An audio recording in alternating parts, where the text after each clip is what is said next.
मुस्नद में है कि हुजूर सल्लल्लाहु अलैहि वसल्लम ने फरमाया, बनी इसराइल के एक शख्स ने दूसरे शख्स से 1000 दीनार उधार मांगे। उसने कहा गवाह लाओ, जवाब दिया कि अल्लाह की गवाही काफ़ी है।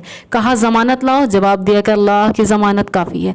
कहा तूने सच कहा, अदायगी की मियाद मुकर्रर हो गई, यानी इतने टाइम में आपको ये उधार लौटा देना है।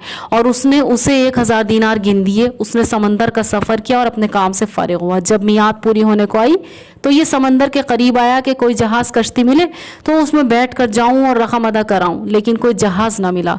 जब देखा कि वक्त पर नहीं पहुँच सकता तो उसने एक लकड़ी ली और बीच में से खोखली कर ली और उसमें 1000 दीनार रख दिए और एक पर्चा भी रख दिया।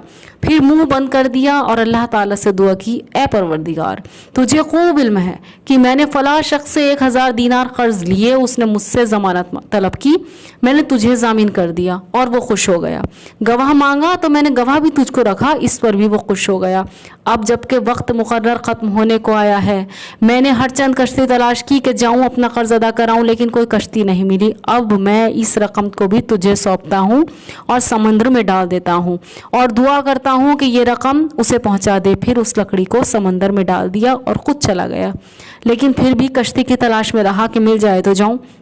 यहाँ तो ये हुआ, वहाँ जिस शख्स ने उसे कर्ज दिया, जब उसने देखा कि वक्त पूरा हुआ और आज उसे आ जाना चाहिए था, तो वो भी दरिया के किनारे आ खड़ा हुआ कि वो आएगा और मेरी रकम मुझे देगा या किसी के हाथ भिजवाएगा। मगर जब शाम होने को आई और कोई कश्ती इस तरफ से नहीं आई तो ये वापस लौटा। किनारे पर एक लकड़ी देखी तो ये समझकर कि खाली तो जा ही रहा हूँ और इस लकड़ी को ले चलूँ, फाड़ कर सुखा लूँगा, जलाने के काम आएगी। घर पहुँचकर जब उसे चीरता है तो खनाखन बजती हुई अशरफियाँ निकलती हैं।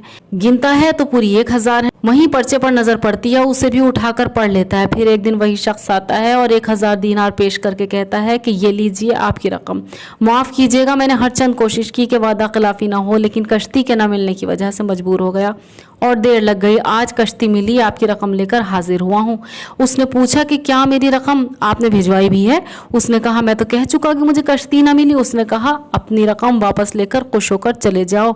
आपने जो रकम लकड़ी में डालकर उस अल्लाह पर तवक्कल करते हुए दरिया में डाल दी थी, उसे अल्लाह ताला ने मुझ तक पहुँचा दिया और मैंने अपनी पूरी रकम वसूल कर ली।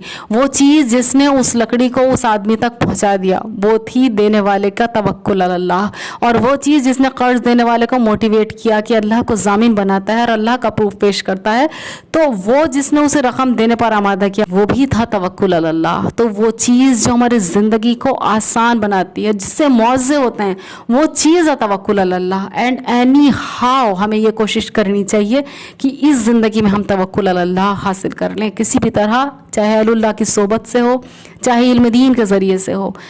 अल्लाह पर ऐसा तवक्कुल हासिल कर लें कि ज़िंदगी आसान हो जाए और आखिरत भी बन जाए।